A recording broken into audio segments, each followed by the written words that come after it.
I stood at that Ohio Fall Fair, expecting love, warmth, family. But my own grandson shoved me into the mud, his cruel laugh echoing as he spat. "Grandma's useless!" The crowd jeered, my heart shattered, and the pain cut deeper than I ever thought possible. The Ohio Fall Fair was alive with the scent of apple pie and the twang of banjo music drifting through the crisp October air. Families crowded around wooden stalls, their laughter mingling with the rustle of golden leaves underfoot. I, Evelyn Harper, stood at the edge of the town square, my gray coat buttoned against the chill, feeling a flicker of warmth I hadn't known in years. At 68, I thought this day would stitch our family back together, me, my daughter Diane, her husband Greg, and my grandson Ethan. For a moment, I believed it could. Then it happened. Ethan, all 19 years of smug confidence, swaggered up beside me. His sneakers crunched the grass as he smirked. "Come on, Grandma, move faster! You're holding us up!" His voice was sharp, slicing through the fair's cheerful hum. I tried to keep pace, my knees aching on the uneven ground. But before I could steady myself, his hand slammed into my back hard. My boots skidded on a slick patch of mud, hidden beneath trampled leaves. I flailed, grasping at air, and crashed into a cold, thick puddle. Mud soaked my coat, clinging to my skin like betrayal itself. The sting of it burned worse than the scrape on my palm. Laughter erupted around me, not just from strangers, but from Ethan, loud and cruel. "Grandma can't even stay on her feet. Useless," he jeered, his voice a dagger in my chest. Faces in the crowd turned, some chuckling, others whispering. Diane stood 10 feet away, her tailored jacket pristine, her lips pressed tight. She didn't move. Neither did Greg, his eyes glued to his phone, as if my fall was just background noise. The pain wasn't the mud or the cold, it was their silence. My own family, standing there, letting me drown in humiliation. A kind vendor, her apron dusted with flour, rushed over with a towel. "You okay, ma'am?" she asked, her eyes soft with pity. I nodded, forcing a smile, but inside, something cracked. As I struggled to my feet, mud dripping from my sleeves, I glanced at Diane. Her gaze flickered away, calculating, cold. Ethan just laughed again, tossing his hair like he'd won something. The fair spun on bright, loud, oblivious, but for me, it was over. I'd given them everything, poured my life into their dreams. And this was my reward? A shove, a sneer, and their indifference? That moment in the mud wasn't just a fall, it was a mirror, showing me the truth I'd ignored for too long. As I wiped the dirt from my hands, a fire sparked inside me. They thought I was weak, a frail old woman they could push aside. But they were wrong. I'd spent decades building them up, sacrificing everything. Now, it was time to remember who I was before they tried to break me. As I stood there in the Ohio Fair's mud, my coat heavy with shame, my mind drifted back to the years I'd poured my soul into this family. The sting of Ethan's laugh, "Useless," echoed. But it wasn't the first time I'd felt invisible. I'd spent decades building a life for Diane, my only daughter, and her family, believing love meant sacrifice. Now, those sacrifices felt like chains, dragging me deeper into the cold, wet earth. I was 22 when I married John, my high school sweetheart, in a small Ohio church, our hands trembling with hope under a stained glass glow. We dreamed of a simple life, a white picket fence house, a family, a future. When Diane was born, her tiny fingers wrapped around mine, and I swore I'd give her everything. But life had other plans. John got sick when Diane was 10, his lungs betraying him after years in the factory. By 12, she watched him fade at the county hospital, his hand slipping from mine. "Take care of her, Evelyn," he whispered. I promised I would. I was 34, a widow with a daughter to raise and a mortgage on our 2-bedroom home. I took double shifts at the textile mill, 10 miles from town, my hands raw from stitching seams until midnight. My back ached, my eyes blurred, but I didn't stop. Diane deserved better than I had a chance at college, a life beyond this small town. "Mom, I want to go to Ohio State," she said at 16, her eyes bright with ambition. I smiled, swallowing the fear of how I'd pay for it. "You will, honey," I said. And I meant it. To cover her tuition, I sold my wedding ring, the one John had saved 6 months' wages to buy. It was gold, simple, etched with our initials. The pawn shop gave me $800. Not much, but enough to help. I took out loans, my name on every dotted line, my credit stretched thin. When Diane graduated high school, I drove her 120 miles to Columbus in our old Chevy, my heart swelling as she walked across campus. "Thanks, Mom," she said, hugging me tightly. I believed it was worth it every sleepless night, every dollar, every ache. When Diane married Greg, I saw the cracks. He was polished, a real estate agent with a slick smile and eyes that never met mine. At their wedding, he barely spoke to me, his focus on clients in the crowd. "He's just busy," Diane said, brushing it off. I nodded, ignoring the unease in my gut. Mothers don't question their daughters' choices, they smile, they hope. When Ethan was born, my first grandchild, I thought I'd found purpose again. He was a bundle of curls, giggling as I pushed him on the backyard swing. "Grammy Evie," he'd squeal, his tiny arms around my neck. Those moments felt like sunlight after years of gray. But that light faded. As Greg's career soared, so did their lifestyle: big house, fancy cars, private schools.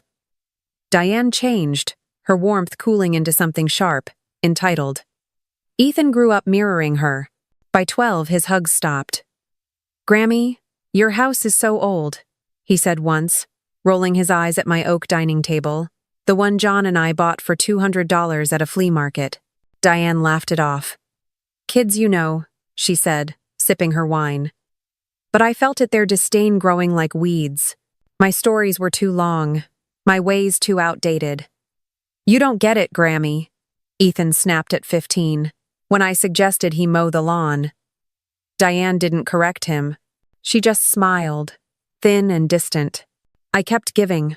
I babysat Ethan after school, drove him to soccer practice, paid for his cleats when Diane forgot. I dipped into my savings $10,000 over the years for their emergencies, car repairs, Diane's credit card debt, Ethan's summer camp. I thought it was love. I thought it was family. But every time I handed over a check, Diane's, "Thank you, Mom," felt colder. Greg's nod briefer. Ethan stopped calling me Grammy. "Evelyn," he'd say. Like I was a stranger. Standing in that muddy puddle at the fair, those memories crashed over me like a wave. I'd given them my youth, my savings, my heart, everything John and I had built. And for what? To be pushed into the dirt? Laughed at? Called useless? The pain wasn't just Ethan's shove or Diane's silence.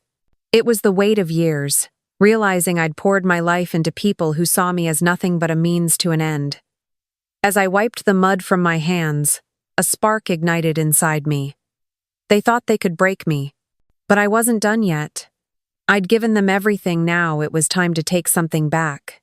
The mud from the Ohio Fall Fair still clung to my coat as I trudged the half-mile back to my house, the weight of Ethan's words, "useless," cutting deeper with every step.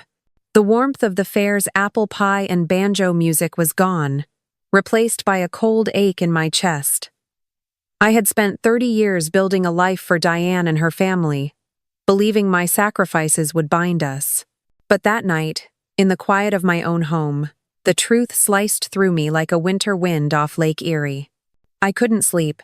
The fair's humiliation replayed in my mind: Ethan's sneer, Diane's silence, Greg's indifference. My two-bedroom house, with its creaky oak floors and John's old armchair, felt like a museum of my mistakes. I slipped out of bed, my slippers soft against the hardwood, and headed to the kitchen for a glass of water. The clock on the wall ticked past 10 p.m., its steady rhythm a cruel contrast to the chaos in my heart. Diane, Ethan, and Greg had stayed over after the fair, their voices drifting from the living room, low and conspiratorial. I paused at the hallway's edge, hidden by the shadow of the staircase, my breath catching as their words spilled out. "Mom, she's slipping," Ethan said, his voice dripping with smug certainty. "Did you see her today? She can't even walk 10 feet without falling. It's time." Diane's reply was sharp, calculated, like she was closing a business deal. "You're right. She's 68, Ethan." Her memory spotty, her hands shake. A doctor could call it dementia in a heartbeat. The house, the savings $200,000. Maybe more, it's ours if we play this right. My knees buckled. I gripped the wall, my nails digging into the peeling paint. Greg's voice chimed in, flat and bored. "Just don't rush it, Diane. Push too hard and people will talk. We need her to look frail first." Frail? My hands trembled, not from age, but from rage.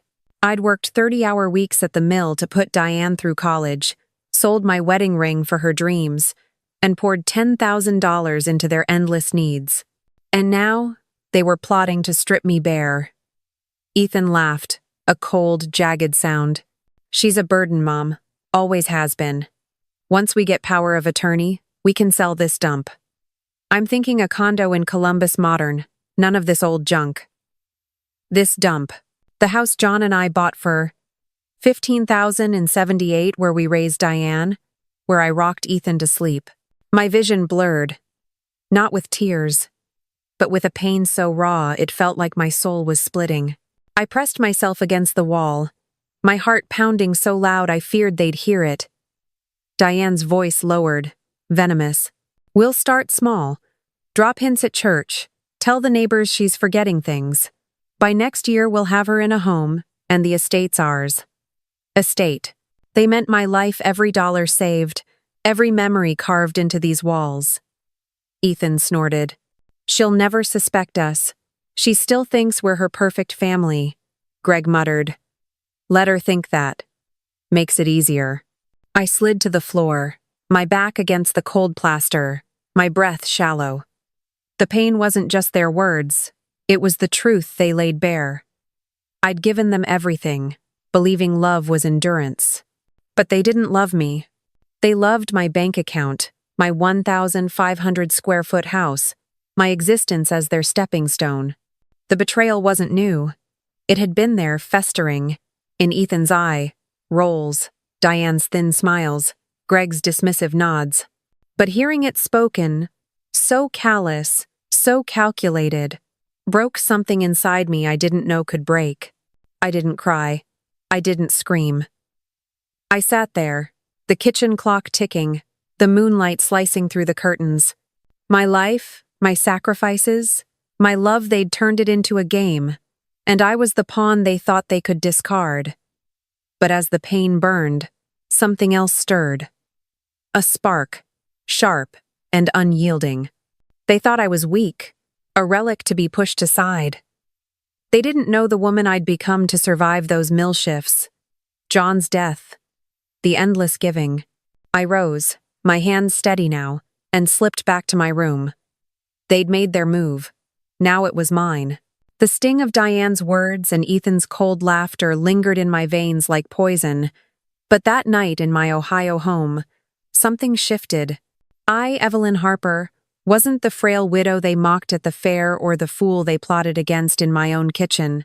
Their betrayal scheming to take my house, my $200,000 savings, my life lit a fire I hadn't felt since I fought to raise Diane alone. They thought I was a relic, crumbling under their disdain. But I was done bending. In the quiet of my bedroom, with the old clock ticking past midnight, I began to build my fortress, brick by calculated brick. The next morning, I woke before dawn, the sky still bruised with stars. My hands didn't shake as I dialed William Carter, my lawyer and John's old friend, who'd handled our estate when my husband passed. His voice was warm, steady, like the oak trees lining my street. "Evelyn, "It's early. Everything okay?" he asked. I took a breath, my voice low but firm. "William, I need you at the house today. It's urgent." He didn't hesitate. "I'll be there by noon." As I hung up, I glanced at the photo of John and me on our wedding day. His smile, a reminder of the strength we'd built together. I wasn't just fighting for me, I was fighting for us. William arrived at my 1,500 square foot home, his briefcase heavy with decades of trust. We sat at my kitchen table, the same one Ethan called junk, sunlight streaming through the window. "They're planning to take everything," I said, my words sharp as a blade. "Diane, Ethan, Greg, they want to declare me unfit, steal my home, my savings." William's eyes narrowed, his pen pausing on his notepad. "That's a serious accusation, Evelyn. Do you have proof?" I pulled my phone from my pocket, my fingers steady as I played the recording from last night. Diane's voice filled the room. Her memory's spotty. The estate's ours. Ethan's smug laugh followed.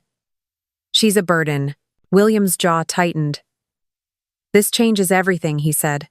We mapped out a plan, every step a shield against their greed. First, I'd get medical evaluations to prove my mind was sharp. William recommended a neurologist in Dayton, 50 miles away. "Get a full cognitive assessment," he said. Signed, notarized, airtight. I nodded, my resolve hardening. Next, we'd lock my assets, my house, my savings, the $5,000 in bonds John left me into a living trust they couldn't touch. "We'll make it ironclad," William promised, scribbling notes. "No loopholes." I leaned forward, my voice steady. "And if they try to fight it?" William met my gaze. "With this recording, they won't stand a chance." I moved like a ghost through the next few days, playing the part of the sweet, aging mother while my plan took shape. Diane called, her voice dripping with false concern. "Mom, you seemed off at the fair. You sure you're okay?" I smiled into the phone, my tone soft but deliberate. "Oh, Diane, I'm just fine. Just keeping busy." She paused, sensing something but not sure what. "Well, let me know if you need anything." I hung up, my heart racing not with fear but with purpose. They thought I was clueless, but I was 3 steps ahead. The neurologist's office in Dayton was sterile, all white walls and humming machines. I sat through memory tests, math puzzles, and questions about my daily life. "Your cognitive function is excellent, Mrs. Harper," the doctor said, signing the report. "Better than most folks half your age." I drove the 50 miles back home, the notarized papers in my glove box, a quiet victory.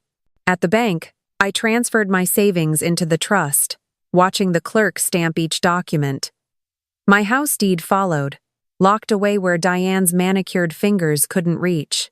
Every step felt like stacking stones, building a wall they'd never breach. I kept up appearances, smiling at Ethan when he stopped by, his designer jacket slung over one shoulder. "Hey, Evelyn, you should really think about downsizing," he said, eyeing my living room like it was already his.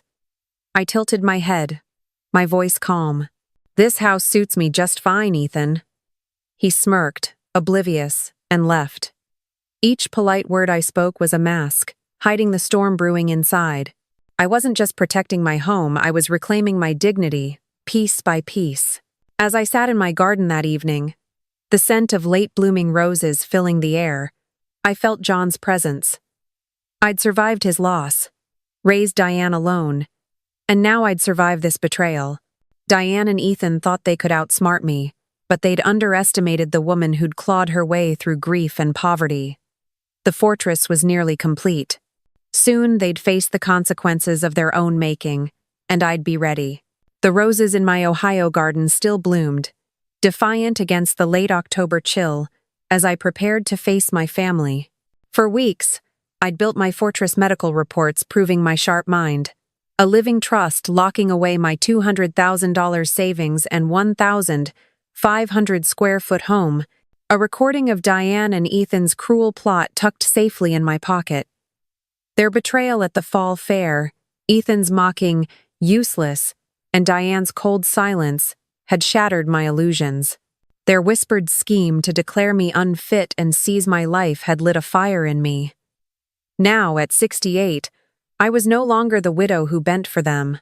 Tonight, in my own dining room, they'd face the woman I'd become. I invited Diane, Ethan, and Greg for Sunday dinner. A ritual they assumed was just another chance to eye my house like vultures.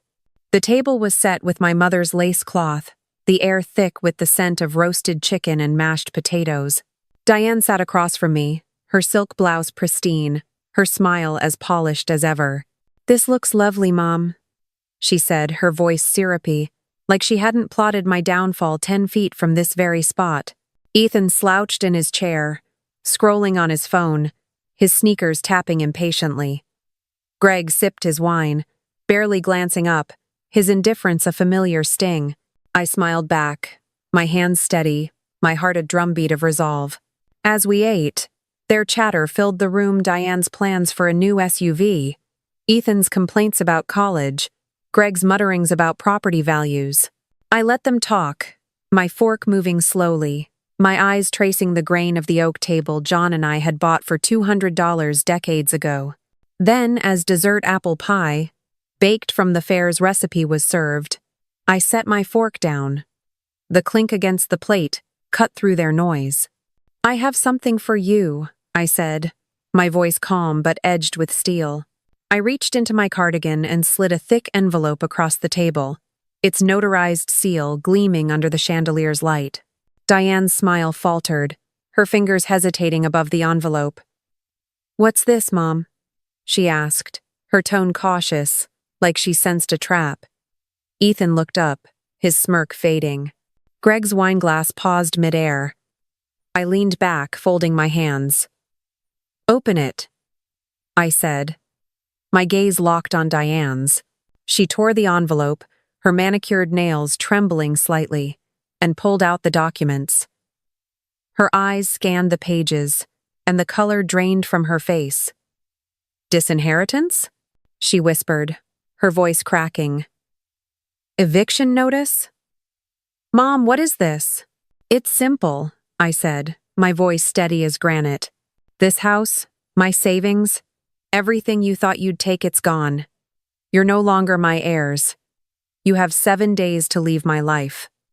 Ethan's phone hit the table with a thud. "You can't do this," he shouted, his face red. "We're your family." I met his glare, unflinching. "Family doesn't push me into the mud and laugh, Ethan. Family doesn't call me a burden or plot to lock me in a home while stealing my home." Diane's eyes widened, her lips parting. "Mom, we never—" I cut her off, my voice rising. "Don't lie. I heard you. Every word. Your plan to declare me unfit. To take my $200,000, my house. I have it all recorded." Greg finally spoke, his voice low, calculated. "Evelyn, let's talk this out. You're upset, we get it." I turned to him, my eyes cold. "Upset? I'm awake, Greg. I've spent 30 years giving you everything, my time, my money, my heart, and you repaid me with betrayal." Diane's hands shook, the papers crumpling. "Mom, please," she pleaded, her voice thin, desperate. "We didn't mean it like that." I stood, my chair scraping the floor. "You meant every word. But you made a mistake. You thought I was weak. You thought I'd break. My friend." The room fell silent, the air heavy with their shock. Ethan's jaw clenched, his bravado crumbling. Diane's eyes glistened not with remorse, but fear of losing what she'd already counted as hers. Greg stared at the table, his wine forgotten. I stepped back, my voice soft but final. "You chose greed over family. Now live with it." I turned and walked to the kitchen, leaving them with the wreckage of their own making. They thought they'd outsmarted me, but this was only the beginning. They'd fight back, I knew they would. But I was ready, my fortress unyielding, my resolve forged in their betrayal. The echo of my words at that Sunday dinner, "You're no longer my heirs," still hung in the air, a guillotine that had severed Diane, Ethan, and Greg from my life. I stood in my Ohio home, the 1,500-square-foot sanctuary John and I built, now a fortress guarded by notarized documents and a recording of their betrayal. Their shocked faces, Diane's trembling hands, Ethan's angry outburst, had been a victory, but I knew they wouldn't surrender. They'd fight back, clawing for my $200,000 savings and the house they'd already measured for their dreams. And they did, with a desperation that only greed could fuel, dragging me to a courtroom 20 miles from our small town. But I was ready, my resolve as unyielding as the oak table where I'd faced them.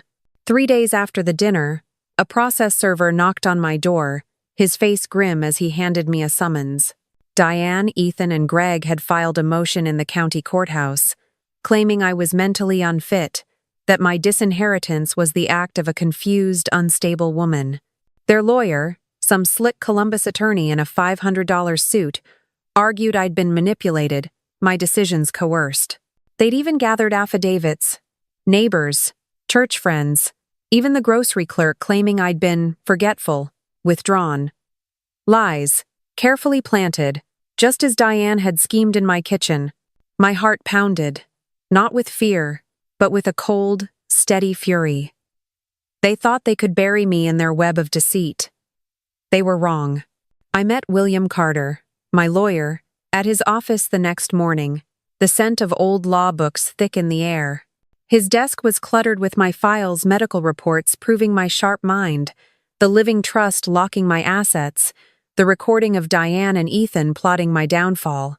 "They're desperate, Evelyn," William said, his voice calm but firm. "This is a Hail Mary. Their case is weak, but we'll crush it."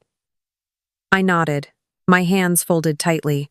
"Make sure they can't touch me, William. Not a dime, not a brick." He smiled, a glint in his eye.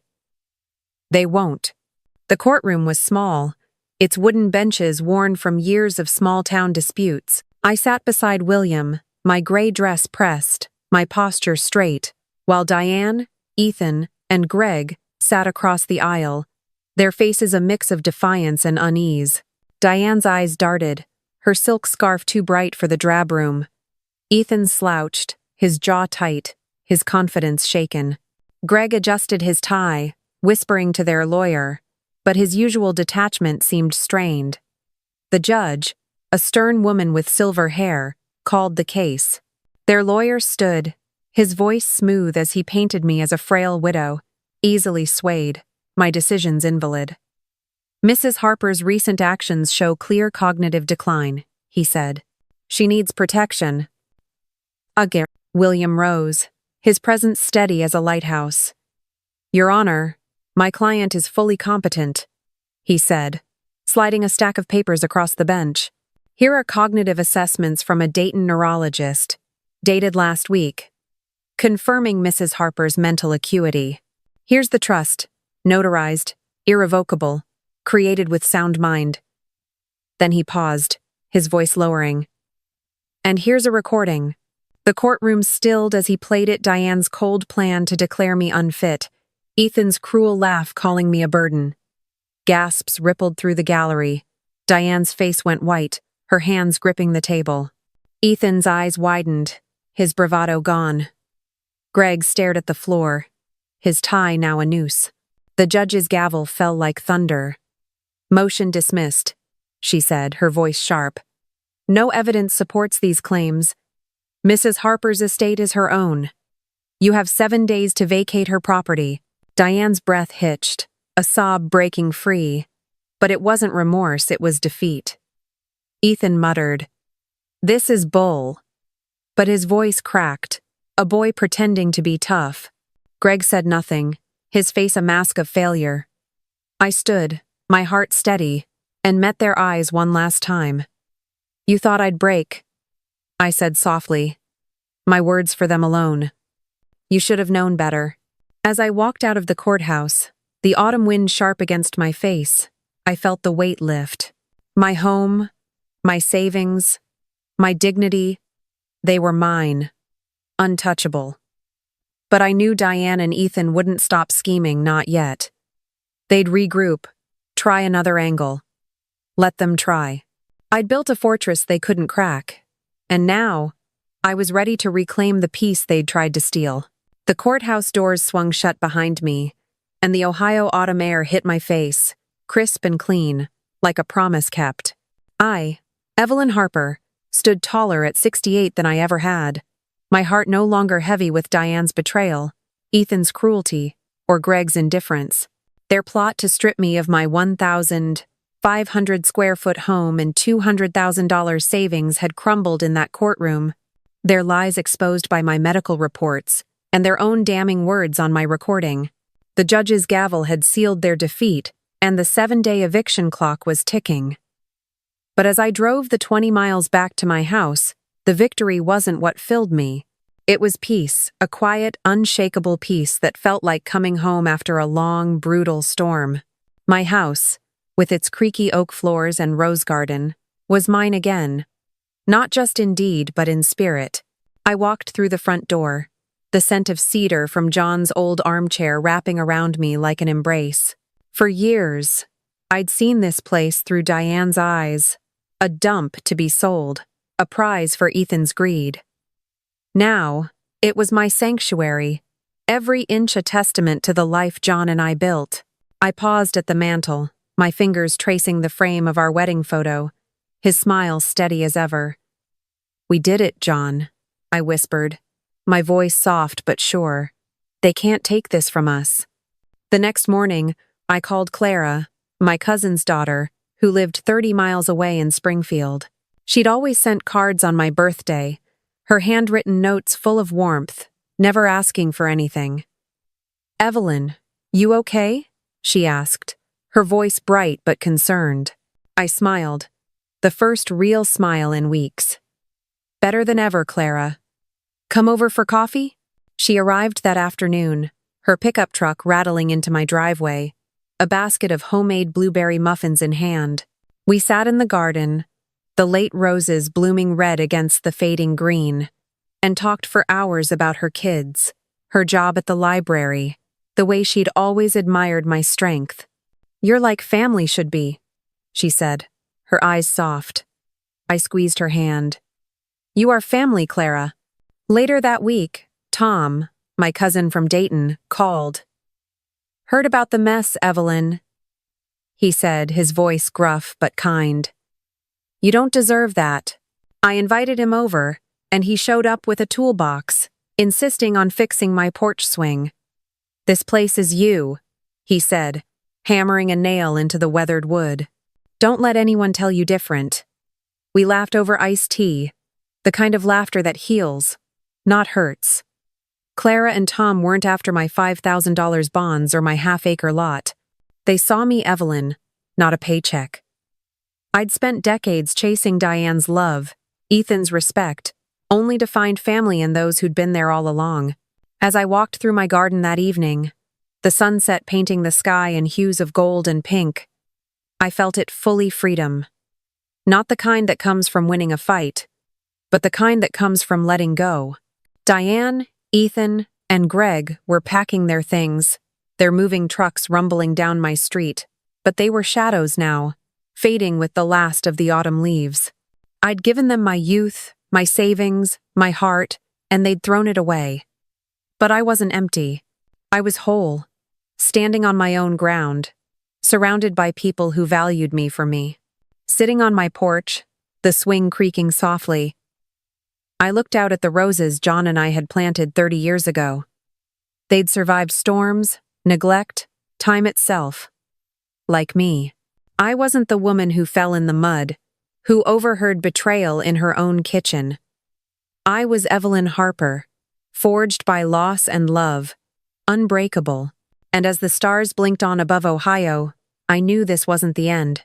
There was one last thing to share a lesson from this fight. A truth I'd learned the hard way, ready to light the way for others. As the Ohio sunset faded, casting long shadows across my half-acre garden, I stood on my porch, the creak of the swing a quiet hymn to my reclaimed life. The pain of Diane's betrayal, Ethan's cruel laugh at the fall fair, and Greg's cold indifference had carved deep wounds, but they no longer bled. My 1,500 square foot home, my $200,000 savings, my dignity, they were mine, secured by my own hands, my sharp mind, and the strength I'd forgotten I had. At 68, I'd learned a truth I wish I'd known sooner. Love doesn't mean sacrifice without respect. It's a lesson forged in the fire of their greed, one I carry now like a lantern in the dark. For years, I gave everything, my youth, my savings, my heart, believing it would earn their love. But Diane and Ethan taught me that kindness can be a weapon if you let others wield it against you. Don't. Your worth isn't in what you give. It's in who you are. Stand tall, set boundaries, and never let anyone make you feel small. To every person watching, especially those who felt invisible in their own families, know this. You are enough.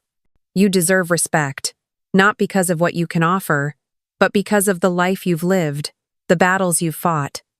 I found my peace by saying no to those who saw me as a means to an end. You can too. I share this story not for pity but for power. If it resonates, join me on the Unwanted Revenge. Click like if you've ever had to fight for your worth. Leave a comment, tell me how you reclaimed your strength. And subscribe to hear more stories of standing tall. We're not alone in this fight. Together, we can shine a light for those still finding their way.